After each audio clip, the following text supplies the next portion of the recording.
Okay guys, so this activity that I found is called Where Is That Sound? And it works with initial and final sounds.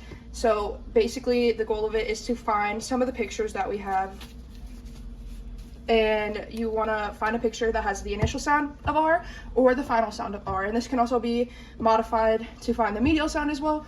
But today we're just doing initial and final sound. So our initial and final sound is R. So I have a few pictures here, and they'll have the initial sound or the final sound R. So I have guitar,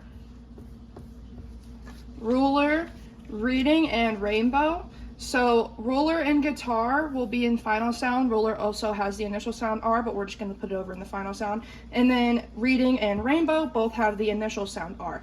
So that is my activity, and it can be modified to fit most ages, but the standard I found is for kindergarten, so this will work for kindergarten, and then you can also modify it to find the medial sound. Thank you.